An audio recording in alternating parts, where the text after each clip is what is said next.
Estamos ao vivo com o programa Dias Melhores. O entrevistado de hoje é o Dr. Alberto Rolo. Ele é presidente da Comissão de Direito Eleitoral da OAB de São Paulo e um conceituadíssimo advogado.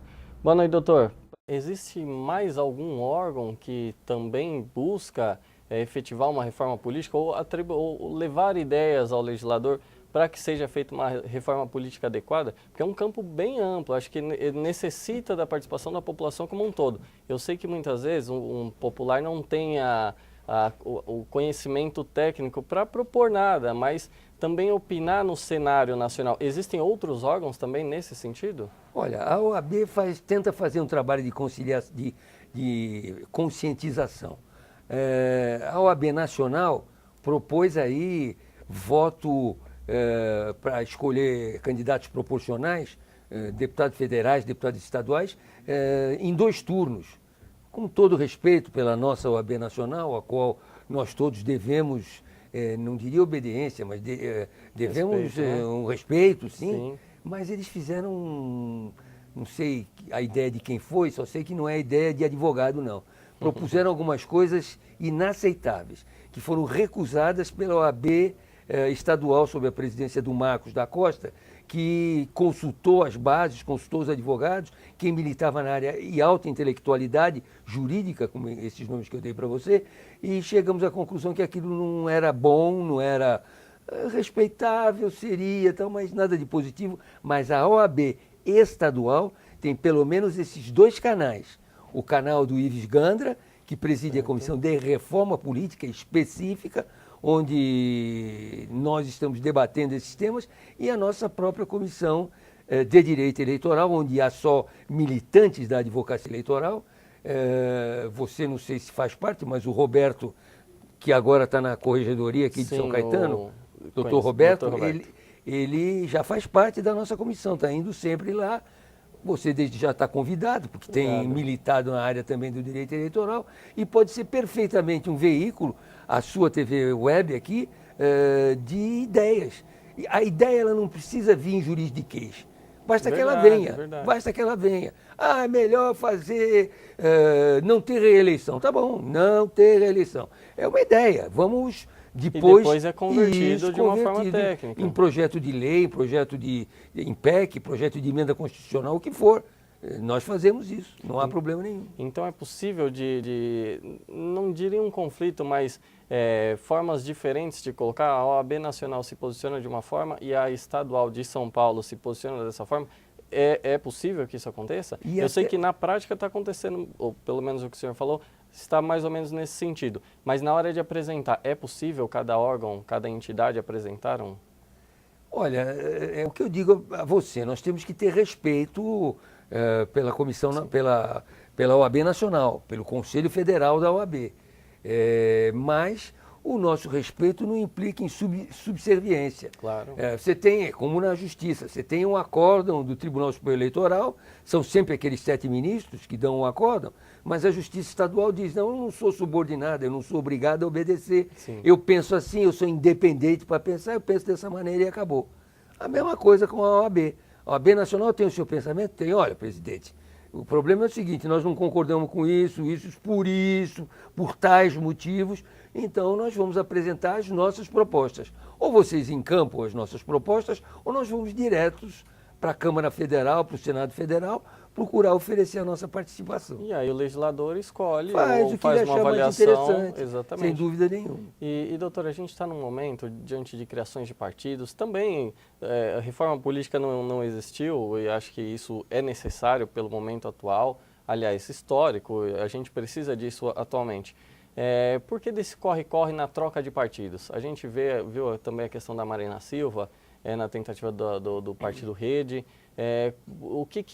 Qual é o momento eleitoral atual que demanda toda essa troca de partidos? Existe um instituto chamado domicílio eleitoral. Existe um outro instituto chamado filiação partidária. A filiação partidária e o domicílio eleitoral precisam existir para aquele candidato um ano antes da eleição. Se um ano antes da data da eleição, que vai ser 5 de outubro de 2014, portanto terminou sábado, 5 de outubro de 2013, se um ano antes da eleição você está afiliado ao partido A, você só vai poder disputar pelo partido A. está afiliado ao partido B, só vai poder disputar pelo partido B. E o problema é que você, ao sair para a disputa, você vai se submeter a uma convenção que, se você tiver lá inimigos que vão vetar a sua candidatura, mas é deputado. Não, mas isso não significa candidatura nata. A candidatura não é nata. A candidatura é a escolha da convenção partidária. Ninguém tem o direito de ser candidato porque é deputado. Vai ter que estar naquele partido. E aí o pessoal se ajusta de acordo com as suas conveniências e necessidades um ano antes da eleição. Terminou dia 5 de outubro. A Marina conseguiu montar o partido dela até dia 5? Não. Pode montar dia 20 de outubro. Ela preenche as assinaturas faltantes e o partido dela fica montado, mas ela já não tem o domicílio eleitoral de um ano. E outras pessoas, outros deputados por aí, há um deputado de Santos, o deputado Beto Mansur, por exemplo, que trocou de partido também para se ajustar a um partido de melhor conveniência político-eleitoral para ele. Eleitoral porque facilita a reeleição. Política na medida em que é um partido que se ajusta mais às ideias dele. Para dar um exemplo para você. Entendi. Doutor, a gente tem uma pergunta da Cirleide de São Paulo. Ela quer saber o seguinte: por que tantos partidos? Para que servem? Partido político deve ser uma entidade jurídica privada que viabilize as ideias e as pretensões dos eleitores. Esse é, na teoria, e na teoria bonita, o que deve ser um partido político. Na prática não é bem assim, nós sabemos, né? Quer dizer, todos são defensores dos direitos dos trabalhadores. Vai nos estatutos de todos os partidos, defendemos o trabalhador acima de qualquer outro interesse, blá, blá, blá, blá. Na prática, uns defendem o trabalhador de um jeito, outros defendem o trabalhador do outro, e outros chegam ao ponto de defender ideias que até são contra os trabalhadores. Sim. Então, e o sujeito vai se ajustando a partidos de acordo com essas situações.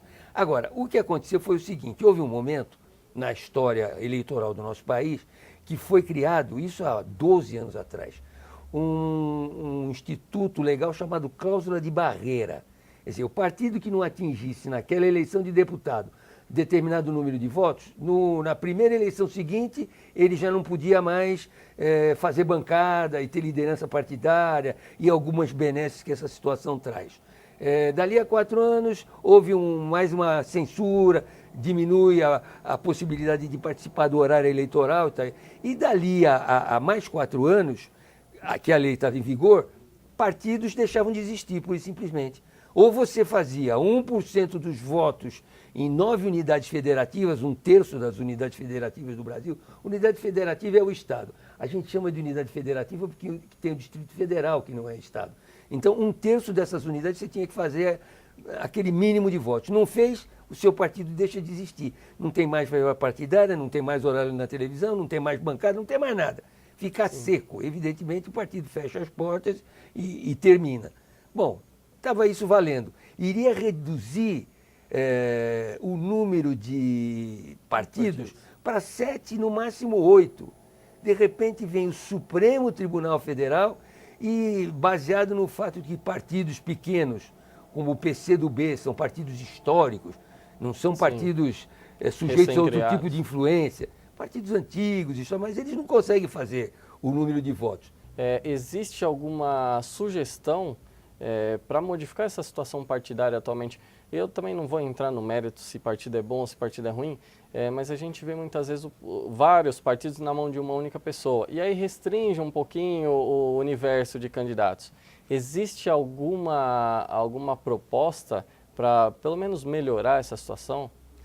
Veja, é bom deixar claro, e eu não tenho medo de falar, já estou com um tempo de atuação nessa área profissional, que me permite dizer o que eu vou dizer, que é o seguinte: tem muito partido que tem dono, e o dono do partido recebe, são 300 milhões de reais que constituem o fundo partidário, distribuído entre os partidos.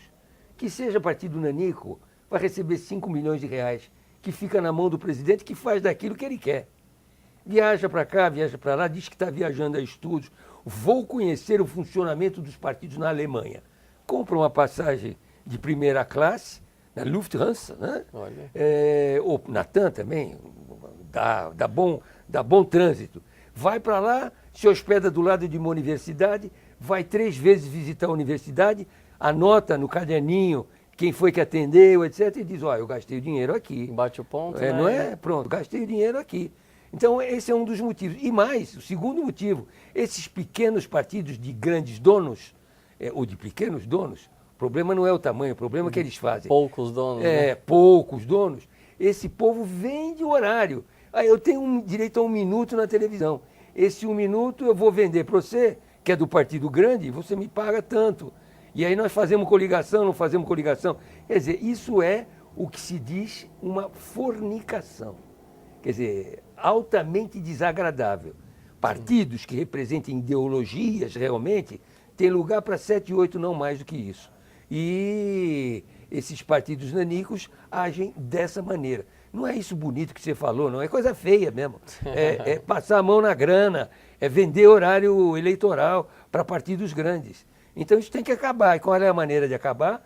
É um projeto de emenda constitucional. Já que o STF não aceita a lei, entende que a lei é inconstitucional, que ficou em vigor durante 10 anos. Sim. E nunca falaram nada. Aí depois de 10 anos, não, peraí, realmente, isso aqui é inconstitucional.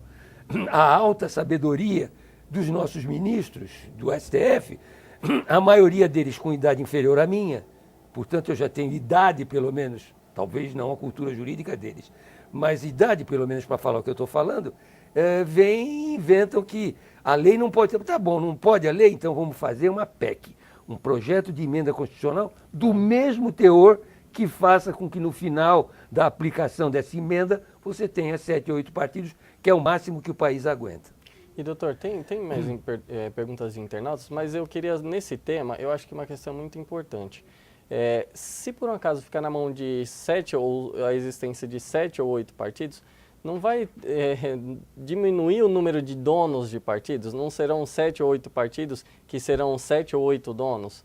Ou se não um dono, e a gente, falando na questão municipal, ou que a gente ouve dizer, mas existe a possibilidade de um prefeito ele ter na mão todos os partidos e aí ninguém concorre com ele. Eu ouvi falar disso numa cidade aqui do ABC, não estou bem lembrado qual é. Mas no passado, né? No passado. No passado. Que o prefeito era no passado, nada a ver com os que foram eleitos de 2012 para cá. Mas que diziam que o prefeito era dono de uma porção de partidos. Como é que se resolve isso?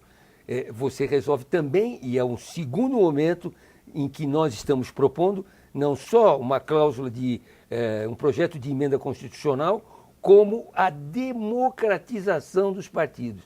Esse negócio de dizer que partido é uma entidade civil, que se autogoverna, que faz o que quer, não é bem assim. É complicado. Tem que haver uma lei, como era no passado que você não conheceu, e a grande maioria de seus espectadores não conheceu, mas eu conheci, em que havia uma lei que dizia: você elege os diretórios assim, assim, assim, você é obrigado a fazer eleição, você não pode manter diretório provisório, tem sempre que haver diretório definitivo. A eleição, a convenção para a escolha dos candidatos é uma convenção em que o pessoal vota o delegado e tal, delegado partidário. Sim. E tal, e tudo fiscalizado pela Justiça Eleitoral, que mandava um representante. Eu, quando fui funcionário da Justiça Eleitoral há 1.400 anos atrás, eu era um dos observadores eleitorais, que anotava isso aqui, não gostei. A cédula era branca, mas naquela convenção daquele partido tinha umas cédulas amarelas e tal, quer dizer, cédulas que apareciam direto já na urna. Nossa. E não eram aquelas que eram devidamente votadas. Tudo isso aconteceu. Agora você imagina o que está acontecendo atualmente, em que o partido tem a sua lei. A lei de partido pequeno eu sou dono do partido, revogo suas disposições em contrário. Agora, eu fiz convenção de partido grande, que governa estado importante, em cidade importante do nosso país, vamos falar, cidade pelo menos eu falo, em Campinas. Houve uma convenção de um partido grande lá, que eu peguei a ata que continha as assinaturas daqueles que votaram, levei para um especialista, Motô Chiota, em grafotecnia, e ele me dizia: esta assinatura A1, A4 e A8 saíram do mesmo punho. Nomes diferentes, Nossa. Mas o tipo da letra, o T com aquele cortezinho ou sem o corte e tal. E várias assinaturas assim. Mais de metade das assinaturas tinham sido fraudadas. para justificar que se realizou a tal convenção. Uma simulação, né? Mas, sem dúvida, uma fraude, Claro. fraude inclusive de assinaturas. Então, tem que haver observador eleitoral, o partido não pode mandar e fazer o que ele quer, tem que haver uma democracia interna, se é o filiado que escolhe, é o filiado que escolhe, não pode ser o dono do partido que vota, revogam suas disposições em contrário, de maneira a que as coisas pudessem correr mais legais e democráticas dentro de cada partido. Entendi. Doutor, a gente vai para um rápido intervalo e o papo tá bom e acho que somos partidários de muitas ideias aí. Sim. Eu acho que esse rigor na questão eleitoral é necessária e é urgente. Então, você internauta, continue mandando perguntas. Se por um acaso a gente não conseguir responder todas aqui no programa, a gente encaminha para o doutor, depois o doutor manda um e-mail para os internautas. Então, vamos a um rápido intervalo e já voltamos.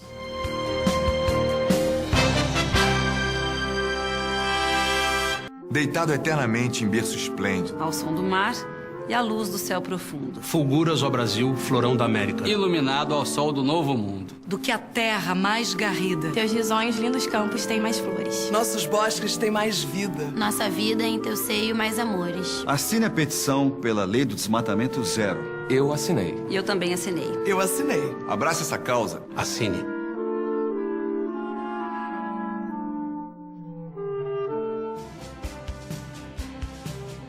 Web TV São Caetano. Nossa cidade é o canal.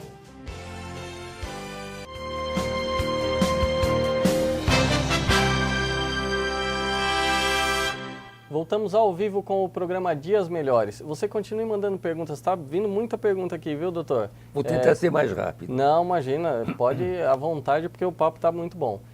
E vamos iniciar o segundo bloco já com uma pergunta de uma internauta. Aliás, um internauta, o Murilo Lima. Ele pergunta o seguinte: e a ficha limpa está valendo? Políticos que acabaram trocando de partido ainda assim têm pendências na justiça eleitoral? Eles podem continuar participando nas próximas eleições? Troca de partido, existem duas possibilidades: da troca ser legal e de não ser legal. Aquele que trocou de partido para partido novo, está previsto, não se discute, ele tem o direito de participar sem ser expulso do partido. Aquele que trocou o partido, sei lá, PMDB para o PSDB, ou PT para o partido Kassab, lá, PSD, trocou de um partido que já existia para um partido que já existia, esse está sujeito a ter o seu mandato cassado por infidelidade partidária. Está sujeito. Na prática, está acontecendo? O pessoal parece que não está muito animado a caçar, porque quem tem direito de caçar é o primeiro suplente ou é o próprio partido. Certo. O primeiro suplente não está muito interessado, porque já tem nova eleição aí, vai perder tempo, vai gastar dinheiro, pelo menos é o que eles pensam. E Sim. aí, o Ministério Público, quando fica sabendo, e no caso, por exemplo, de você caçar alguém no estado de São Paulo, seja vereador, seja deputado estadual, você caça através, uma das possibilidades de caçar é pela atuação do Ministério Público. E o Ministério Público, quando fica sabendo, ele vai para cima. Ele não Sim. dá moleza, não. Sim. E agora, tudo bem, aí você pede para você, que é advogado daquele que está sendo caçado, você pede provas, você ouve as testemunhas, às vezes, através de precatória, em lugares diferentes. E o processo vai indo, como tudo no Brasil, na área da justiça, nem sempre termina rapidamente. Isso tudo é na tentativa de protelar, ou senão encerrou o mandato e aí depois vem Aí uma... que encerrou o mandato, aí já não pode tem mais reclamar.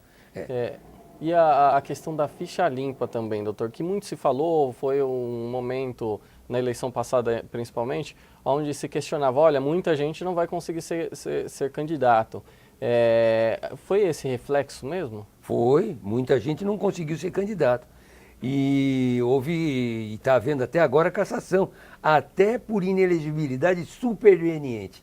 O que é isso? Inelegibilidade é não poder ser eleito. Superveniente é que acontece depois.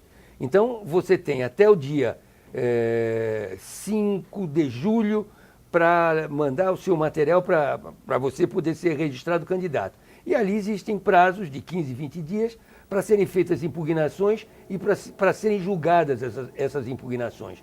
Mas às vezes acontece um julgamento de uma conta pelo Tribunal de Contas, é feito posteriormente ao período de registro. Então a gente chama isso de...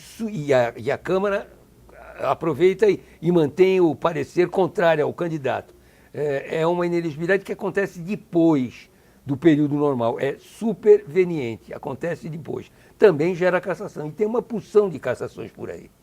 E com relação à ficha limpa, me permita dizer, tem evidentemente muita coisa positiva na lei de ficha limpa, só que há uma coisa, uma de várias coisas, não é a única, da qual eu reclamo muito, que é a possibilidade de você disputa uma eleição aqui em São Caetano, aí você ganhou a eleição, tudo bem.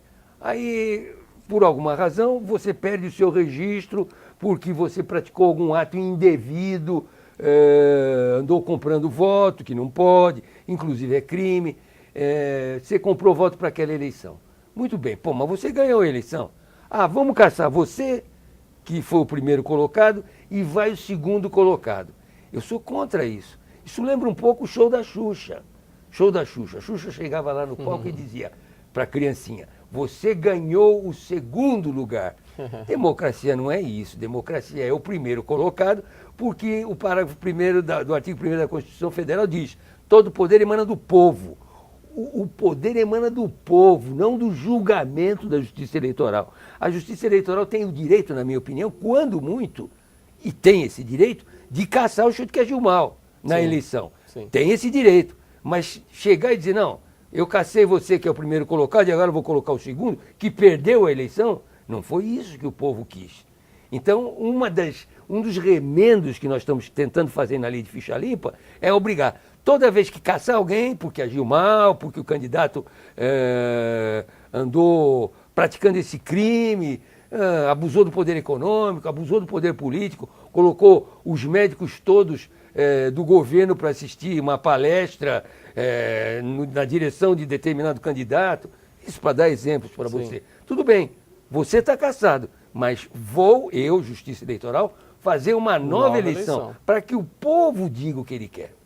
E existe essa previsão, não existe, doutor, atualmente, de o prefeito cassado ser realizada uma nova eleição, se não houve 50% dos votos? Ah, bom, tem uma condição, que é se não houve 50% dos votos. Na minha opinião, é sempre com 50% ou sem 50%. É o povo que tem que ser responsável pela eleição. Não é tirar o primeiro colocado e colocar o segundo. E, de repente, o segundo é uma porcaria, um prefeito maldoso, um prefeito ladrão, um prefeito que faz licitação indevida. E aí você vai dizer, não, mas eu não elegi esse cara. E não elegeu mesmo. Quem elegeu? Ah, aqueles 7 cabeças coroadas do Tribunal Superior Eleitoral.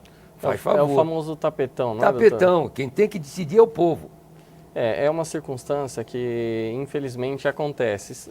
Poucos municípios, não, acho que o senhor deve, no Brasil todo, acho que se for somar... Só em São Paulo eu tive alguns casos. É uma circunstância um pouco complicada, e eu concordo. Eu acho que essa questão de levar para o tapetão, e a gente vê também julgamentos nos tribunais, onde fica um pouco duvidoso, um entende de uma forma, outro entende de outra forma, então não é algo...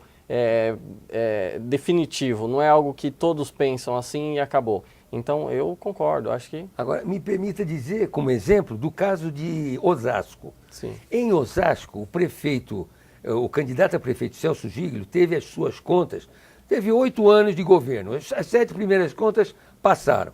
Na 8ª conta, a Câmara Municipal impugnou as contas dele. Disse, não aceito, tão erradas. E o Tribunal de Contas também? O Tribunal de Contas tinha sido a favor. Certo. A Câmara que bateu. Então pode ser uma questão política também? Mas sem dúvida uma que foi. Decisão sem dúvida. E pior política. do que isso. Esse processo é remetido para o Ministério Público, que é uma instituição do maior respeito, Sim. E o Ministério Público todo, não só em primeira instância, como no tribunal deles, que é o Conselho Superior do Ministério Público do Estado de São Paulo, todos, em votação unânime, disseram não há improbidade, ponto. Tribunal Regional Eleitoral, que não é Corte de Contas e que não é o acusador, que é um poder que o Ministério Público tem, Sim. Não delega, o Tribunal Regional Eleitoral disse não, ele praticou improbidade. Pô, mas se foi dito pelo Tribunal de Contas que não há improbidade, se foi dito pelo Ministério Público, que 12 procuradores, que não há improbidade, que poder que vocês, TRE, têm para fazer isso? E o Celso Giglio ganhou a eleição com 10.500 votos para cima do segundo colocado, que hoje é o prefeito de Osasco. Escrevi um artigo para o jornal A Folha, inclusive, que saiu em editorial, dizendo especificamente desse caso. E dizendo inadequada a atuação do Tribunal Regional Eleitoral de São Paulo, que foi secundada pelo Tribunal Superior Eleitoral de São Paulo, e favoreceu o candidato do PT. Lá em Brasília, dá para entender que Toffoli, que foi o relator lá, Dias Toffoli, grande ministro, meu companheiro de grandes batalhas na justiça eleitoral, meu adversário de grandes batalhas, ele defendendo por coincidência o PT. A Luciana Losso, que acabou de ser nomeada agora pela presidente da República.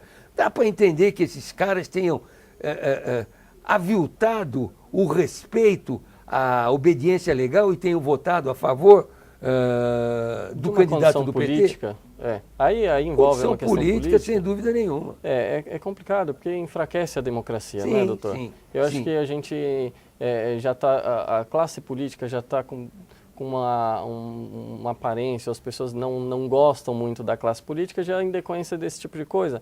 E eu acho que o judiciário tem que ter uma postura mais firme, mais enérgica, e no sentido de mostrar, olha, aqui tem lei, aqui tem regras, aqui existem regras e vamos seguir essas regras. Doutor, contas de campanha. A gente vê que agora é possível que sejam julgadas contas de campanhas da última eleição. Isso também é possível, em decorrência disso, gerar a cassação?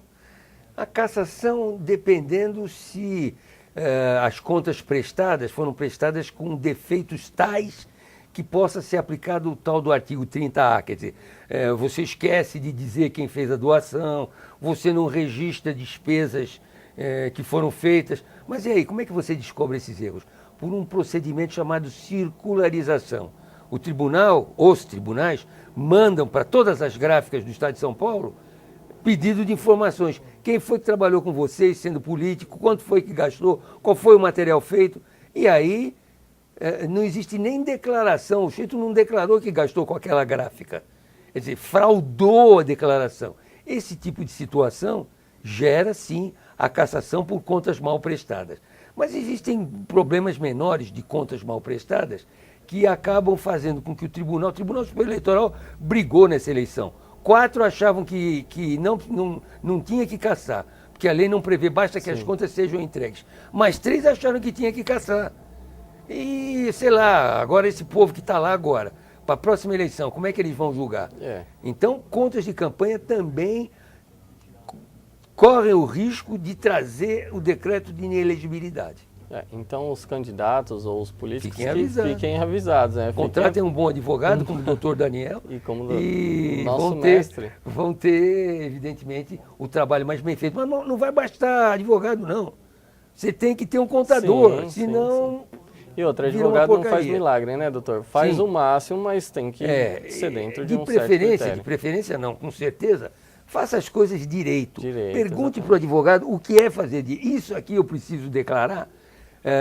Tem negócio de doação de campanha. Se eu doei mais do que os 10% que eu declarei para a Receita Federal no último ano, eu sou punido, recebo pena, fico inelegível. Agora, se eu, enquanto advogado, resolvo fazer um trabalho gratuito para o meu cliente, gratuito, e de repente meu cliente sai eleito do outro lado, é uma despesa avaliável em dinheiro. Mas não houve dinheiro. Mas tem que lançar, né? Sim, mas o tribunal estava caçando, porque não foi em dinheiro, passava dos 10%. Andava criando caso com relação a isso, porque passava dos tais 10%. Mas o Tribunal Superior Eleitoral se encarregou de normalizar isso aí. Se é doação estimável em dinheiro, se passar de 10% não importa. Entendi. Doutor, o papo muito bom, acho que a gente tem assunto aí para vários programas. O senhor vai falando e várias dúvidas vêm surgindo aqui, mas infelizmente nosso tempo é curto, o Gustavo Baena já está aqui me cobrando. Mando um abraço para Tereza Saulo e o Marcos Savoy. Marcos Savoy também é apresentador aqui da Web TV São Caetano. E amigo meu. E amigo, excelente pessoa. E também só mostrando aqui novamente, doutor, obrigado pelo livro, Reforma Política, uma visão prática, do doutor Alberto Rollo. Doutor, mais uma vez, muito obrigado. Eu quero autógrafo aqui no livro, viu?